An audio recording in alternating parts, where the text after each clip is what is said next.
welcome to this second conversation session on day one of the AAEEBL Annual Meeting 2021. It is my pleasure to moderate this session and help out a little bit. We are needed for this session from Allison Sohanlal from McMaster University and Gail Ring from PebblePad, who are going to talk about what are the key components of the ePortfolio development process embedded in professional practice programs. And I'm sure there'll also be a lot of questions, so I'm looking forward to this conversation now. Over to you two. Thank you. Well, you pronounce my last name beautifully, first of all. Not many people get tripped up on it. So I am Allison Sohanlal, and so I'm part of McMaster University, and I'm an assistant professor there. I'm part of a rather unique program, which is a master's in child life and pediatric psychosocial care. It's a mouthful. So I am going to explain a little bit further on what our program is, who we are, what a child life specialist is, if you haven't heard of one before. But I have been working on this portfolio program since about 2017. And so part of my role in this will be to explain to you sort of how we came up with the idea, what we've done to date, how we rolled it out. And that'll be my piece, but that is me. I will turn it over to Gail. Hi, everybody. I see some familiar faces. It's so great to be back at AAEEBL.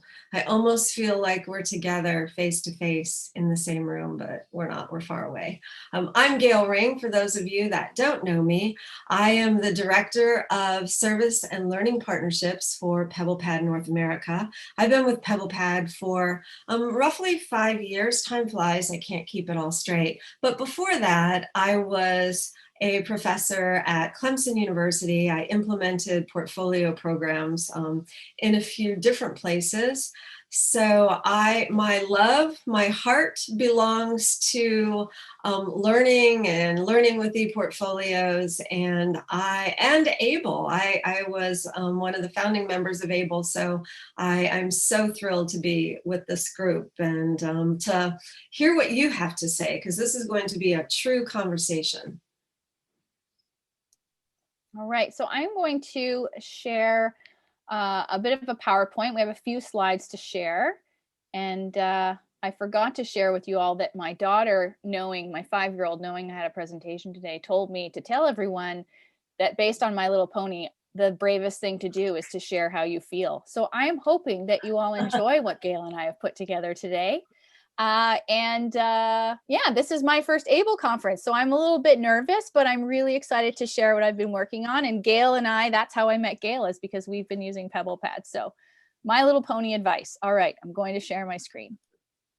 Okay, so what we're going to do is we're going to start with introductions. So you've met Allison and me, and we're looking forward to meeting you. Then we're going to set the stage. We have all, I think it's safe to say, kind of been through the mill this last year. And we've had a lot of challenges. We want to hear about them. We've come up with some very creative and amazing solutions. We want to hear about those too. And we want to discuss challenges. Like I said, we want this to be a conversation. So we want to hear about your challenges. We want to hear about kind of your pedagogical challenges, your challenges with ePortfolios, your questions about ePortfolios. If some of you are here just kind of dipping your toe in the ePortfolio water, you've come to the right place. I have decades of experience. Allison has lots of experience, and the people that I recognize in the room have lots of experience. So I think you've come to the right place. We'd like to leave with, we'd like to end this session with a lovely working document that I'm going to keep up. I'm using a Jamboard for the first time today. I saw it in a previous session. I was like, I like that so much. I like the colors. I like the non-linearity of it. So I'm going to keep that up for a while. But what I'd love for us to have is this Jamboard of reflective prompts, because reflection is so hard. It's really hard to get your students to think critically and deeply about what it is they're doing and trying to do and who they are. So we're going to spend some time and hopefully have this wonderful thing on reflection. Love to talk a little bit about the technology, but we're going to have a conversation at the beginning. We're going to then see the amazing work that Allison and her students are doing. You are going to be blown away, and I'm not kidding there. The portfolios that are coming from these students are just incredible. And then we're going to go back to some questions and discussion at the end. So without further ado, let's get started. And I think I put the link in there, but I'm having some technology issues. I'm trying to do a little bit too much today. There we go. So that is a link to our Jamboard. We're not ready to use that just yet. Right now, we'd like to know who you are. Let us know your name, your affiliation, the college or university that you're at, and your program area, and really what you hope to gain from this session, because we want to meet your needs. If you have some questions that we weren't planning on talking about, we will make sure that we address them. So let us know, go into the chat, and if you would, please respond to everybody so we can all see who you are. And while you're doing that, as you guys complete your introductions, I'd like to move on to challenges. As I alluded, or as I said before, this has been, this last year, a year of challenges. And what we found, me and my colleagues, working through COVID, is that having a learning space for students, having a space that works well to support students outside of the LMS has been essential. And so those places that had this in place before the pandemic and the shutdown occurred, they were a couple steps ahead of the game. The places that didn't have something in place were really struggling to, just keep their head above water and manage the LMS and, just support their students and show this curriculum of care to their students. So what we'd like to know from you is what kind of challenges, what were some of the challenges that you as a teacher or your university, college, what kind of challenges did you experience in the last year? What kind of challenges are you still facing that's really prompting you to rethink your course curriculum, rethink your program curriculum? Share these with us in the Jamboard. You should have the link. The way the Jamboard works is go to the link, and it's a Google site. So you may have to exit out of something and re-click. I think that was what Allison had, but it should open up right away. And then there's a little sticky note. And if you could just put these challenges on the sticky note, and then we can all see them in real time, because we're not going to bother sharing our screen. You're going to be able to watch these challenges kind of populate, and then we're going to have a conversation around them. But some of the ones that, as you're starting to identify your challenges, we can talk a little bit about the ones that Alice and I have noticed. A common one, and I mentioned this, is this idea of support, right? I mean, everybody, students and faculty alike, were 100% completely up to here with everything that they had to do.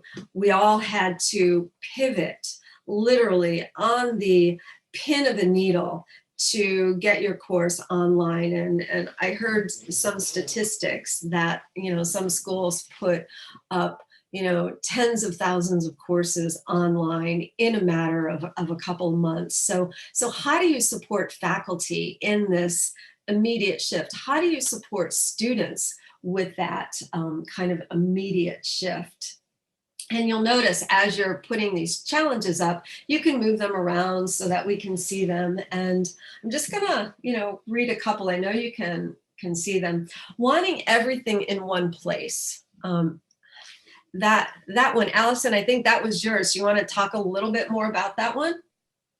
Yeah, I actually talk about it further in the presentation about that was a significant challenge for us being an online program, is that documents were everywhere. So yes, I will definitely expand on that one. Here's a really good one. Participation that is inclusive in an online environment. I was in a session, and some of you were probably in that earlier, where we talked about everybody's on Zoom, and your kids are on Zoom, your puppy's on Zoom, your cat's on Zoom. We're all on Zoom right now. And I think we're all a little Zoom over, and we tend to keep our screen off. So how do you get that interactivity? How do you make that connection when we're not looking at a real person on a screen? And can you, require your students to keep their video on? And I truly don't think you can. I think we have to recognize that we're not all comfortable. We all, some of our living conditions aren't apropos to that, or some of our Wi-Fi isn't apropos. So having this curriculum of care and knowing how to do that and still hold people to some level of accountability, I think has been a huge challenge. Balancing effort spent on ePortfolio work and other coursework. That's always been a challenge, and I think that always will be a challenge. The first portfolio program that I ran, I had faculty say, no, we have too much to cover, and that was what they always said. There's too much to cover. We can't cover portfolios too. But what I found is the most successful portfolio programs covered less. Right. And I always talk about that idea of depth versus breadth. Maybe we don't have to have all of this shallow breadth. Maybe we want to do a few things deeper. And there's some creative ways to balance that time and enlist peers and a lot of other things that we'll talk about. But these are great, you guys. Thanks for these. I'm surprised, though, that there aren't, I thought I was going to have like 12 pages just for the sheer magnitude of challenges that we've all faced in the last year. So this is amazing. So we'd love to hear from anyone who is brave enough to turn off your mic and, kind of talk about the challenge that you faced and how you navigated it. And, how did you use portfolios to support this, or folio thinking, this idea of reflecting deeply, this idea of, making connections and helping your students really create this identity, and so that they can tell their story of learning. Anyone want to jump in? I can share one thing, Gail. So my role shifted a lot in this past year, going from only consulting about ePortfolios to consulting with anybody who needed help. So my role is in supporting instructors in teaching in our university's Teaching and Learning Center. And something that just became almost easier to have a conversation about was just, what is the value of an ePortfolio in your course? So for those instructors who were overwhelmed with teaching, who were overwhelmed with the idea of using all these technologies, that probably wasn't the year for them to use ePortfolio or to, dramatically change what they were doing pedagogically, because they were already having to do that in so many other ways. But then there was also many instructors who came who were like, I can't do what I was doing before in this online environment. I need a way for students to be able to express their learning in a more authentic way. And then the portfolio was the solution to that. So I've seen kind of an interesting kind of polarization with the use of ePortfolio at my institution, where there's been some instructors who were using it who actually opted to not use it this year, and made them rethink, should I be using the portfolio, or pedagogically, how do I need to change things? And then, of course, those instructors who came up with some really creative uses of portfolios this year. I really love that. And I love that because what you've done, Allie, is really apply that curriculum of care, right? You know, you have to meet your students and your faculty where they are. And, you know, maybe portfolios always worked, but this wasn't the time for you. So, you know, really knowing your audience and knowing just how much more we could take. Thank you. Thanks for sharing. Anybody else, if you don't want to share in the using the microphone, I've added another page. If you click the arrow and go to page 2, I kind of synthesized yours, Allie, and so add your solutions here. What did you do differently? How did you solve this problem? How did you engage? How did you address the challenge? Anybody else want to share before we move on?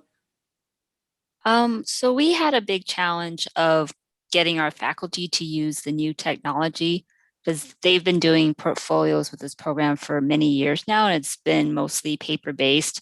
And then it kind of moved into a little bit more digital where they were sending an email to a specific person and that person just kind of handled everything for them. And so this year we decided to reorganize and put it into our learning management system. And for the most part, students were okay with that since they've been using that throughout the year due to COVID. But a lot of the faculty were pretty resistive, I guess, towards using it because they wanted, you know, the one guy wanted to print out the things and he doesn't know how to access them in D2L and doesn't know how to get access to his students' portfolios and things like that. So our solution was to offer multiple trainings on how to use D2L and on how to access their students' portfolios, how to put in the grades and things like that. And we had 2 sessions scheduled for early in the year and we didn't have a whole lot of attendance, still had a lot of questions. So we offered 2 additional sessions where we repeated them for the faculty who weren't able to make them. And that seemed to help a little bit. I think our coordinator still had to print out a couple portfolio packets for a few professors who just refused to use D2L. And then she had to enter the grades for them too, just because they didn't want to mess with it. But it's kind of going forward that way, at least for now. And so hopefully next year we won't have as much resistance. Cindy, I can see that. I think I consider myself a fairly tech savvy person. In fact, my program is run, there's 3 of us that run it. I'm definitely the one who wants to try out new programs. But when COVID hit, I would say, even as a university, we were flooded with so many options that even I was overwhelmed by which one of these am I supposed to use? Like, just tell me which one to use. And we were already an online program for about 3 or 4 years. So I can't imagine for all of those of you who've had to pivot because of COVID to online, how overwhelming that is. And I think, Allie, you talked about that too. It's just some faculty are just like, it's too overwhelming to implement. I can't imagine implementing a whole ePortfolio program. So I'm going to talk a bit about the baby steps that we took. But I think a lot of people are being pushed into things because of COVID to have to use things. So it's a different time. One last share, and then we'll move on. Anybody want to share? This is a slightly different take on things. Hi, I'm Andrew Longhofer at Pacific University in Portland, Oregon, US. One of the things that I observed was the students who were really highly engaged and engaging in a lot of folio thinking did better at overcoming the sort of time warp effect of feeling like everything that happened in the last year was happening in some kind of twilight zone time outside of time. By documenting and reflecting on the things that they were doing this year, they were able to observe change over time in a way that put them back in their bodies moving through time. And the students who were less engaged had a little bit of trouble seeing how things developed and seeing how early experiences provided the foundation for later experiences and how later experiences scaffolded off of those. And so that was really interesting to observe how folio thinking kind of inoculated against the fishbowl effect and the time warp effect for them. So that's really interesting, Andrew. So did the students that weren't, kind of at that point of folio thinking. Did they shift when they developed maybe a habit of mind, or did it kind of blossom for them, or? So our portfolio implementation is probably strongest in the co-curriculum outside of the core curriculum. So it was really the ones who were more resistant in that co-curricular area were kind of dragged kicking and screaming through the process of reflecting on and documenting the kinds of activities that they were putting together. But I felt a significant win in a graduating student exit survey saying that they were particularly glad about the prompting that we did to practice interview skills and to do that on a recurring basis within a portfolio over time, over several years, and that that kind of they were resistant through the program, but particularly with this last year, with everything in the job search moving entirely virtual, she said that she felt much more prepared because of what she originally thought were kind of artificial exercises in video recorded multimedia portfolio-based mock interviews for the real situation she encountered. And so they're definitely observing the benefits of it, even if they're resistant to it up front. That's what I was hoping you would say. Thank you. Okay, we can skip this one, Allison. We've done that. Okay, so my turn. So what I wanted to share with everyone was just a little bit of background on our particular program and what approach we took. I should say I took. I was definitely sort of going this alone.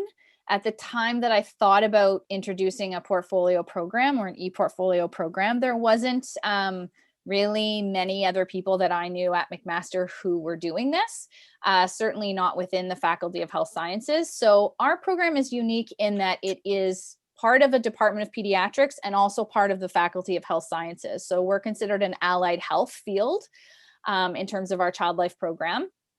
We are small, so that is the other benefit. And I know one of the discussions is having the time to review these portfolios. If you have 50 students, 60 students, 100 students, we have 14 students. So it was very doable for just me. I'm the only person who is involved in this ePortfolio program.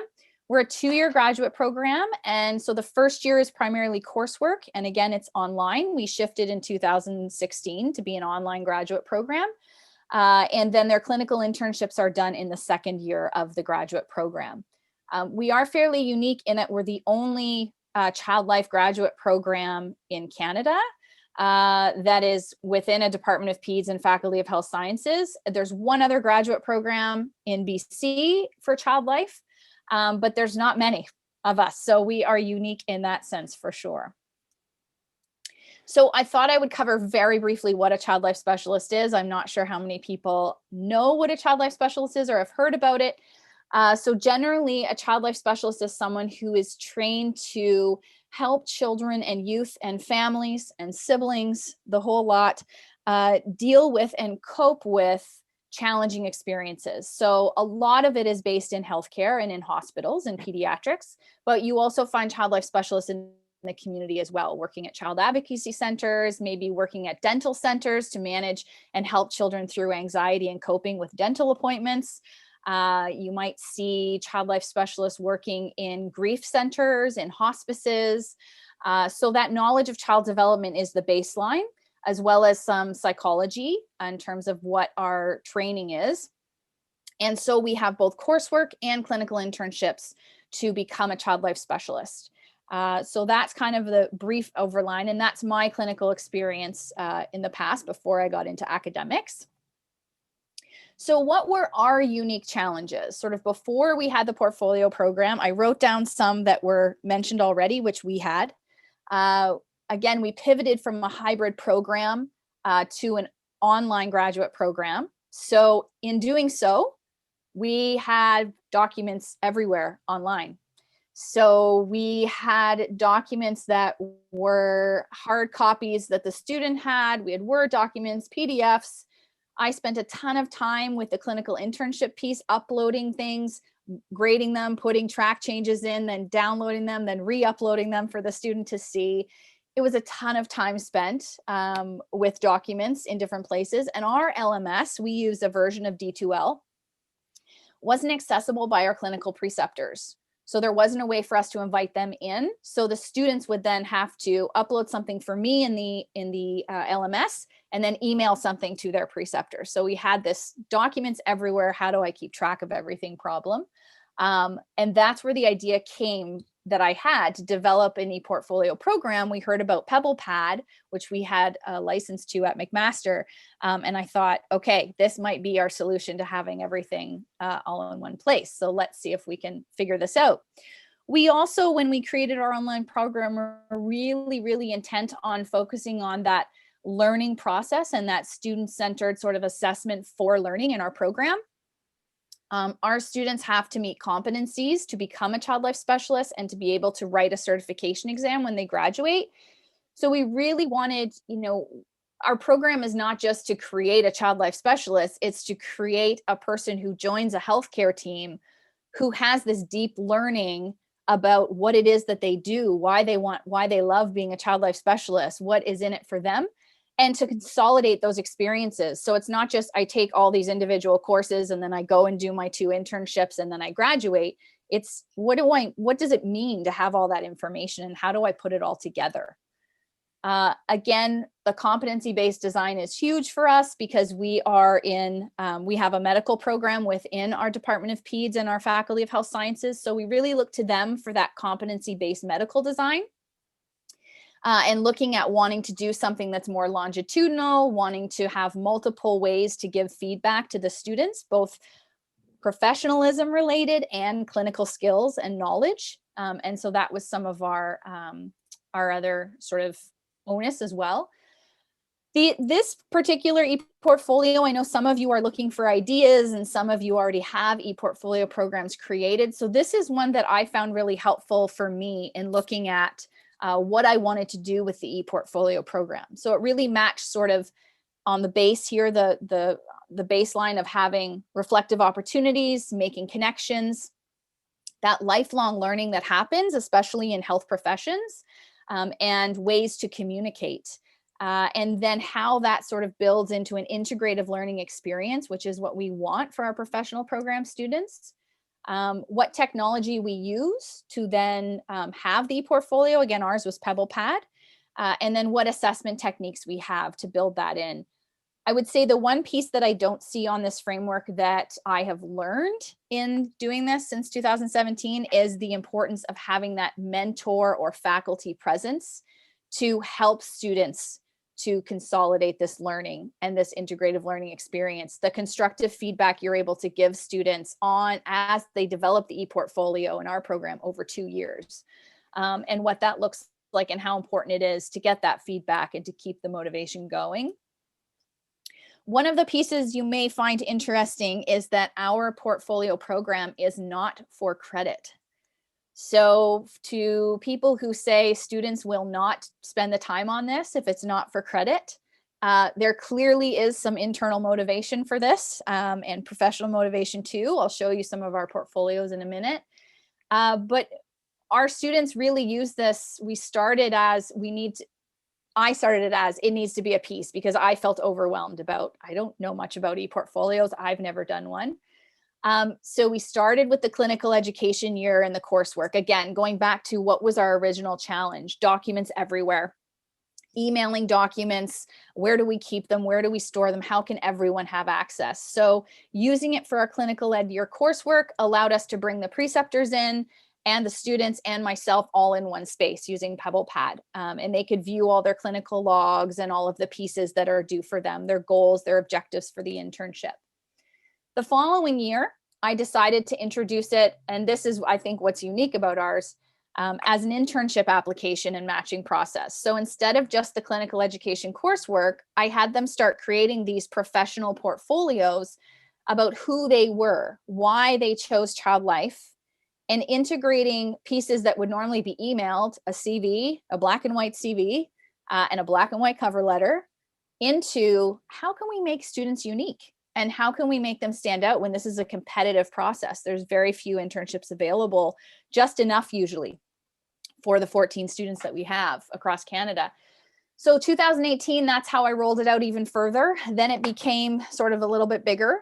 And then in 2019, based on feedback from our sites, positive and constructive feedback, our clinical sites and our students enjoying the process, we expanded it to what it is now, which is a curated, reflective collection of their entire graduate program. So they summarize the courses they took. They can put in, if they make an infographic assignment, they can upload that into their portfolio. They have their clinical education pieces there to reflect what they learned and what unique experiences they had. And so now it's a full 2-year project that they work on. Again, none of it specifically for credit, only a very small piece of it for credit. So what were our opportunities, or what are our opportunities now that we're using these portfolios? So one, I already said, each student stands out as unique now. We have our clinical partners are blown away by the portfolios coming in. They have a good sense of who the student is before they interview them for internships, which is different than, all of our students before kind of look the same on paper. They all had very similar backgrounds in early childhood education, child development, had done volunteer work. That didn't say who they were or what their specific skills were. So these portfolios really highlight that, which you'll see.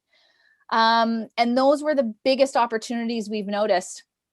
The other piece is that they have something to take with them when they graduate. And I think a few of you mentioned that as well, that they can take these with them. And when they get near the end of our graduate program, they can then again curate and change their portfolio into a job application related portfolio that they can use going forward. So these are all the pieces that our portfolio program helps to provide to the student. They have the opportunity to collect things that they've done through the graduate program. I always say, you make an amazing assignment, you do a creative video assignment, or you do an infographic, but then you never get to share it again. But in an ePortfolio, you can upload that into your exemplars. The students curate it. I give them, here's your starting 2 or 3 tabs I want you to have. The rest is up to you. And then I give you feedback. We meet regularly to give feedback as the portfolio grows. The students love to create within the portfolios, which you will see as well. Their creativity astounds me. I guess they've grown up in a very different generation than me, but they are pretty natural at making these portfolios. They can document what they've done throughout this graduate program that they spend so much time on and so much hard work. Absolutely personalized. You will see that in a minute. They can add videos. They can stick to just being sort of a, I will say more plain, but it certainly still stands out portfolio. It helps them to communicate better. The conversations I was telling Gail that I've had with students around professionalism issues have been unbelievable. I've never had these conversations before because the opportunity hasn't come up. So how do we talk about when you create a professional portfolio, it's not your Instagram account. It's not a social media account. It's the professional presentation of you going out to our partner sites and eventually for jobs. So what's okay to share and what's not okay to share. So that communication has been amazing just between myself and the students and the professionalism piece. And then of course, sharing it. It's a private space using PebblePad where they can share it with their friends and family to get feedback. They make groups together on Zoom where they share each other's portfolio together. And then they also send it out to their sites and for job interviews. So they get to choose who they share it with. A lot do put it on their LinkedIn, on their resume, on their CV as a link as well. So I'll stop there just to see if anyone has any questions first. You can put them in the chat or turn your mic on, and then I'm going to share what a few of our portfolios look like, the student portfolios. Switch gears here and into a different one. So, okay, so I'll spend about 2 minutes sharing this, and then the rest we will have for open discussion. Gail and I have a few prompted questions, but we can certainly just field chat questions as well. So the portfolios, this is how they look when people open them up. So I'll go to these tabs are the tabs that I ask them to have for their internship applications. So in semester 1, they create their welcome page and they start to craft their Why Child Life page. So why is child life valuable to them? Why are they here? And they upload their resume. Then they start to add in these other pieces in the second semester as they apply for internships. And then it continues to grow through the rest of the program. So what you're seeing are our students right now who are just ending their first year, their coursework-based piece of the program, and they're going out to internship in September. So what you see here is what was sent to the sites. So they have created all of these on their own. They have created and crafted what is on them, the wording on it, some personal pieces on here of what they like to do. Their Why Child Life pieces include a lot of videos this year. I've noticed that's a big trend. So you won't be able to hear the audio on this.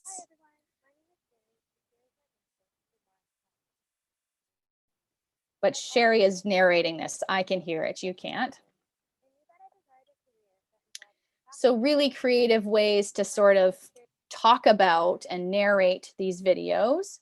And Sherry in particular created her own podcast just because she wanted to. So she has created this podcast called This is Ohana, and it's all about her classmates and their experience in our program. So she's provided a bit of a sneak peek to her first episode and talked about why she made it, how she made it.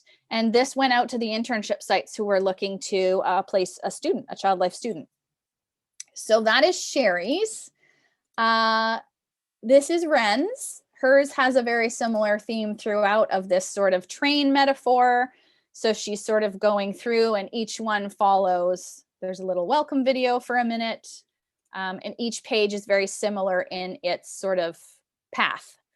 And so Ren has done a bunch of things there. She's added in an exemplars piece that is particular practicum she has done, coursework she has taken, COVID experiences that she has had and supporting children during COVID, which of course is relevant to her upcoming internship, how her coursework has impacted her.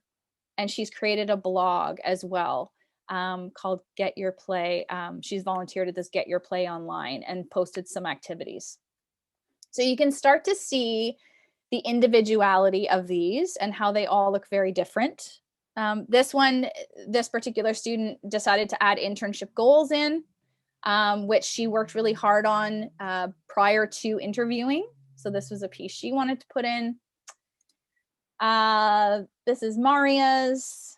Hers, you can tell, looks very different. It's like a bulletin board approach of all the different pieces and things that she's done.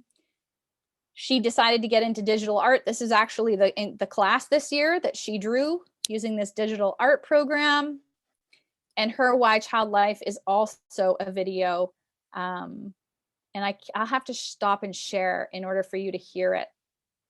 So I'm going to play it. You won't hear the narration, but you'll see.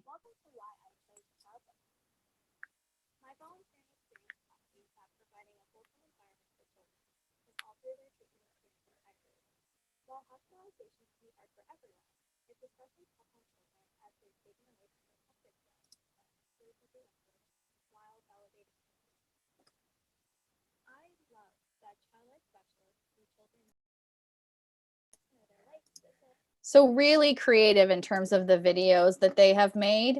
And I think those are the ones that I wanted to share just to show a bit about the individuality of these portfolios and how hard the students work on these to sort of show their individuality and why they have chosen the child life profession. So those are my pieces. I think we can open up some conversation around that, questions from things I've shared maybe first before we get into some of the prompts that that Gail and I had. And I'll just check the chat here too. I think they're mostly comments there. So does anyone have any questions about our program in particular or challenges we face that I might not have talked about? I'm curious, how have your preceptors responded to learning this additional information about the students that they'll be working with? And in particular, how has it helped them design the learning experiences that the students will have with them in the placement? Okay, and it looks like we have the same question for a few people. So what has been interesting, Andrew, about this journey is that I didn't know much about ePortfolios when I first started this. So if we look at the first version of these, I looked them over, gave some constructive criticism, but I wasn't really sure how they would be received by the sites. I didn't actually ask the sites. Child life is a very small field, so I know most of the people that I'm sending these to. I didn't really ask. I just sort of said, hey, we created this new portfolio system. I'm going to send you this portfolio to look at. All of the things you're currently asking for are in this portfolio. If you still want the CV and resume, I can email it to you. So we started off that way. After the first year, I collected feedback from all the clinical sites on what they thought of the ePortfolios.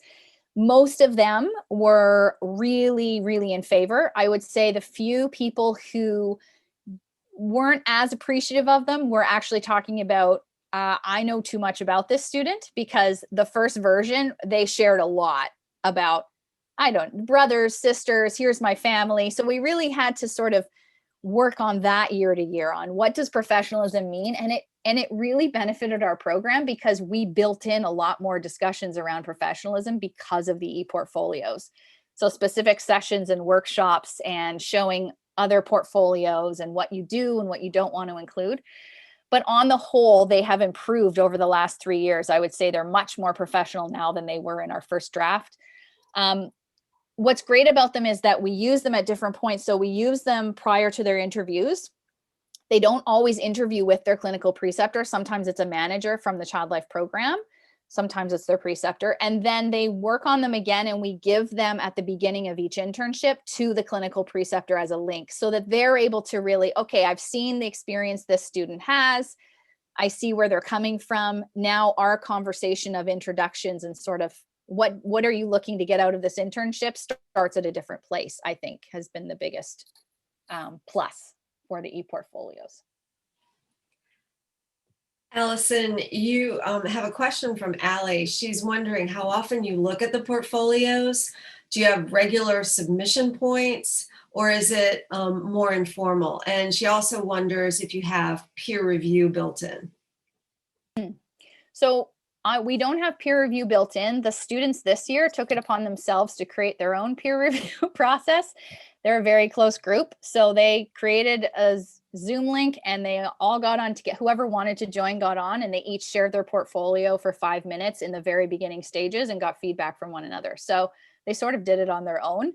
I would like to build in more peer review processes. I look at them basically in the first semester. It's part of their residency. One is it's not really worth grades. It's a pass-fail course, their first residency. They have to create the welcome page. So I look at it in that fall semester. So I don't have a real timeline on it.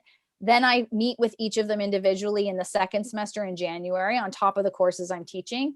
Helps me to get to know them, and we're prepping for internship. And then I look at them again right before they apply for internship in March. And then I don't look at them again until August when they apply for their second internship. And then after that, the portfolios really are their own until they get to the last course in the last summer semester. And then they upload they have like a capstone project that they upload in a 3-minute knowledge translation video. So probably 4 or 5 times per student over the 2 years.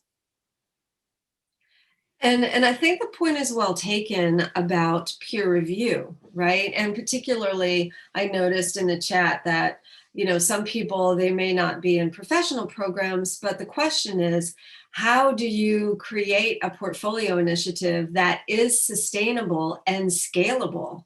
And what I've done over the years, many times, and with large programs, is get the peers involved. Right? Start with peer review, have them give each other feedback. And that seems to work really well. It's amazing that your students just kind of took that upon themselves to do it. But, you have to kind of share the work with your groups. Yeah, for sure. And I think it gives me ideas, right? Every year, something new comes out of these portfolios where I say, oh, I should really build that in. the peer review process is one where clearly it was valuable to them. So now I'm thinking, okay, I should build that in to the next cohort. So Adrienne is wondering if you count your review time points within the specific courses for credit, or is it supplemental like informal student advisement? Yeah, it's supplemental. So we have our clinical education program, which doesn't actually, the coursework doesn't start until the second year in the fall semester. So the entire first year, which is 3 semesters, fall, winter, spring, summer, is supplemental as they create them for their internship applications, which is not part of a course. And what about scaffolding? Do you do any scaffolding to translate the pre-internship portfolio to a career job search showcase, or are they effectively ready to go? They're pretty ready to go. I mean, the thing is we used to use within PebblePad sort of a workbook feature and then the professional portfolios, and they were 2 separate links. But this year we're actually melding them in together.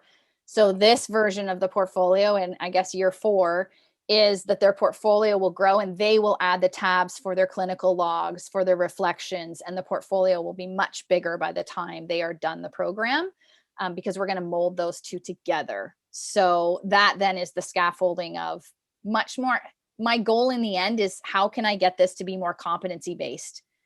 It's great for job interviews, but I want to use it as, how can we follow your competencies throughout the program, both in coursework and your accomplishments in clinical education. So that's where I want to go with this. I'm still figuring it out though. Well, and for those of you that are just implementing, I think Allison has given us this beautiful picture of how to do this with baby steps, right? I mean, she didn't go in there with the whole wheel or the whole project, worked out in her head, probably had an idea of where she wanted to end up, but did it incrementally. And to me, that's the best way to do it, right? If you want to get something going, just start it and grow it as you go along. That way you can modify it, make some changes. We've got about 3 more minutes. Any final questions? Or we didn't even get to portfolio or reflection prompts. I always think I have way more time than the hour allots, but I'm going to keep this Jamboard up if you guys want to share some ideas, and I'm certainly going to add my ideas on reflective prompts. Any final questions or comments for Allison? That's too much pressure, right, you guys? I will say, just to wrap up, that I wanted to touch back on, someone had mentioned about inclusive, like participation that is inclusive. And we had a student last year who is legally blind. And so again, just as this rolls out, it teaches me new things each time about what the experience of building an ePortfolio was like for him. What worked well. And Gail and I did a lot of work around how can we make sure the PebblePad is more inclusive and that he can use everything the way it needs to be. So the inclusivity is a big piece as well. But a lot of this is trial by error, to be honest. I really want to do some research on these portfolios. I have to start that. But for everyone who's feeling really overwhelmed with all the multiple things you juggle, I think that's what I learned about this program, is that, as Gail said, I started small, and each year I build on the program, and it gets better and better and better each year. And the students really, really enjoy creating these portfolios. And I have never seen this kind of motivation for anything else we've brought into our program. So not looking to get rid of it anytime soon. And we just created a portfolio award in our program to recognize all the time the students have put in. So it's an honorarium, and it goes to 2 students at the end of each cohort program to recognize. And our previous grads who also created portfolios and have graduated are the ones who volunteer to use a rubric and review these portfolios, and they decide, not us. And then we award that at the end of each year. So that now they have something to work towards as well, which has been really nice. Well, and one final thought too on that idea of sustaining and scaling is Allison has these beautiful examples. There's no better way, I don't think, to motivate and to engage students when they see something that I could do this, and there's so much learning that the students go through when they're creating and making decisions and curating and reflecting. So it's wonderful, I think. I love this work. Thanks everyone Thank you for the all. opportunity to share. Thank you, Allison and Gail, for walking us through the program that you've been involved in and taking us on the journey with your students. And what I like in particular is, as you mentioned, that the portfolios highlight the students and where they are coming from. They highlight them as persons, as people, as human beings, and not just talk about skills or competencies and kind of observable things, but really bring us closer to who they actually are and help future employers get to know them. And that, I think, is a really fantastic thing, and as the examples that you shared showed us as well. So thank you very much for all of that.